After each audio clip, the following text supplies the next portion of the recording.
Hey everyone, One Big Boss here, and welcome back to another episode of Video Game Pickups. This will actually be the first video of 2014 for Video Game Pickups. I've been focusing a lot of my time and attention towards the reviews, the Let's Plays, and my photography.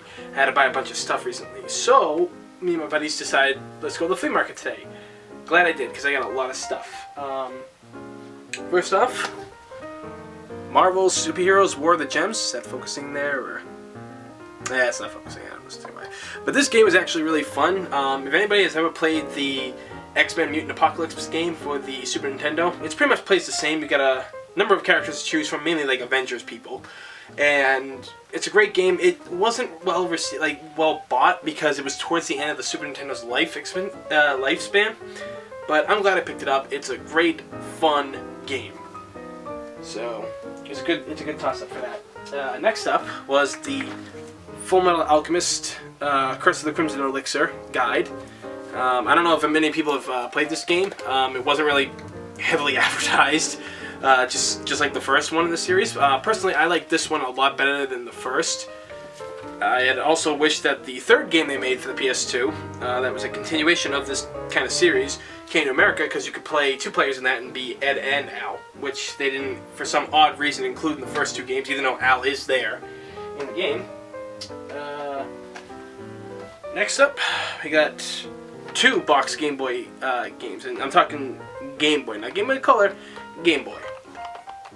Bomberman GB and Blades of Steel. Blades of Steel is one of my personal favorite hockey games. I don't really like a lot of the newer hockey games for obvious reasons, but I like the old school sports games, and Blades of Steel for the NES was really great. I never played this version, which is why I got it.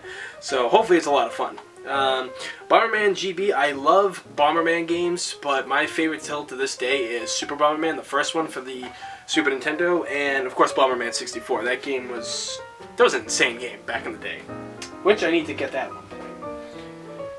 Next up, and I figure that this has to be a must right now because of the game that is being released next month, but I got the original Metal Gear.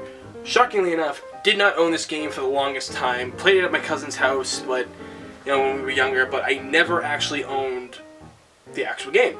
So now I do. I mean, I've played it before because, with the Metal Gear Solid 3 stuff and everything, and a couple of other Metal Gear games, you can play the original 1 and 2 on there. So, continuing with the Metal Gear theme, got the guide to the first game, Metal Gear Solid. I saw this. It was dirt cheap, and the inside's in great condition. The outside's not too bad. I mean, it's a little, like folding in the creases there and everything, but still, it's in good shape. I don't even know who made this book. Millennium Presents. I don't even know who that is. I'm used to like Bradley games or whatever those other ones were. Next up, for the Sega Saturn portion, we've got Thunder Strike. Never played this game before. It was cheap enough, so I picked it up. Because been on like a kick since last year for all kinds of Sega Saturn games. And then I've got Battle Arena, Yura Toshidiki, what's it called? Ultimate Revenge Toshidin, or whatever. I'm not good at reading Japanese stuff, but this game looked pretty impressive from what I've seen. I like these kind of old school games, and so I was like, you know what? Might as well pick it up. It was $12. Can't pass that up. Next up is something, this is going to be a first for my collection, but it is the Lethal Enforcers game, Justifier box, all that jazz for the Sega CD.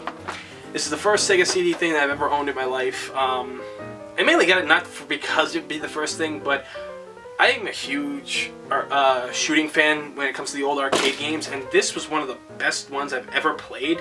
This along with like Virtua Cop 2. But I loved Lethal Enforcers. It was an amazing game, and and if you remember a while ago, I think it was actually my very first video games pickup. I picked up the same box, but it was for the Genesis version. Maybe if they have a Super Nintendo version, I will pick that up. I know there is a Super Nintendo version of Lethal Enforcers because I own it, but I don't have the Justifier or the box that it came with. So who knows if one of those kind of things exists. Next up, this is something that me and the Panda Lady were talking about the other night, and the fact that it was Croc, The Legend of Gobos. Honestly, this game was really, really entertaining. Back in the day, it was hard as hell. If I remember correctly, I think the controls were kind of like wonky and really strict, but I had a lot of fun with this game. I don't think I played the sequel. Rented it a lot, but I never owned it, and it was like $7, but I got it for a lot less. Because I got that, because I bought that, and this from the guy I normally go to. And I'll tell you about right now, this guide was worth the buy. That and having those two together, I think it only cost me like $13, so that was great. And come on, this is the Donkey Kong 64 guide. This is some good shit right here. DK64 is one of my favorite N64 games of all time. It's a long game. It's very challenging. And I figured, you know what? Maybe one day I'll go through and 100% it all or something. Because I don't think I ever did that when I first played through it before. Next up is, this was a must. This was like a double package deal, and this was great. I got the guy down to $4 for the guide to NBA Jam and the poster for Metroid 2, Samus Returns, or The Return of Samus, yeah, that one. It's pretty cool though, great condition, a little folded right down there on the edge of the corner, but I'll get a frame for it. But these two these two things were being sold for a lot more. I got the guy down for $4, so can't beat that. The reason why I bought NBA Jam was because me and my friend Stick were playing NBA Jam for a while on the Super Nintendo and raging hardcore about it. So I figured we'd look at this, maybe it tells us some stuff, I don't know. But either way, it's a good little good piece of history. Because I mean, just look at the cover for this stuff. And you don't see great work like this anymore, really, you know? It's just really nostalgic, which is, I think, another reason why I bought it. Let's see, and the final two things here on video game pickups. One is Tetris Plus for the Sega Saturn. Now, the thing of it is, I already, thanks to Ellen and her husband Alan, I got Tetris Plus on the PlayStation. I have the PlayStation 1 version, which is the original version I played it on. And this is probably like my favorite Tetris game of all time. This game was a blast when I first played it at my cousin's house years ago on the PlayStation. So getting it now, I was psyched. I was really happy, and I got that for a pretty good amount of money.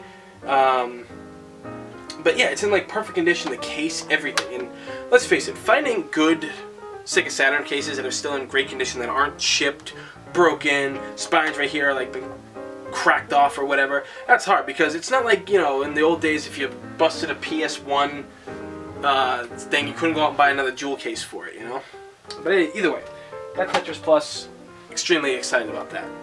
The final one. Now this game takes me back a long way because I used to rent it, but I already have the HD remix version of it. But getting it on the Saturn and seeing what it was worth, it was amazing to me. Now the thing is, I do buy a lot of video games. Obviously I buy a lot of video games.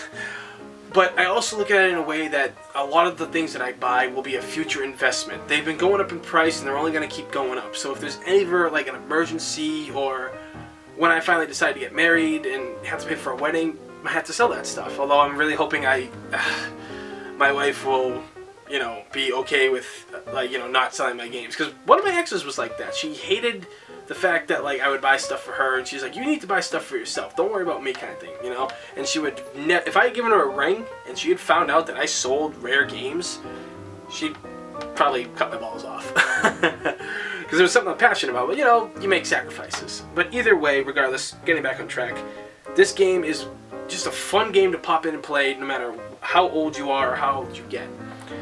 We've got stupid glare. Yep. Puzzle Fighter 2 Turbo. Classic Capcom game right here. The HD version of it I really did enjoy. I have it on my PS3, played it with a bunch of people, and I have to do a Let's Play of that, like a battle thing at one point. But regardless, really love this game. I was so happy to get it because it's totally complete. And like that, it's in perfect condition. I know it's hard to see because the damn thing's not focusing, but there's like not even a mark on it. So, you know, it's one of those things that you just feel that you have to get. I mean, sometimes you don't need it, but regardless, sometimes you just get what you get. But either way, that is it for this episode of Video Game Pickups, and as you can see, I've gotten quite a bunch of nice stuff.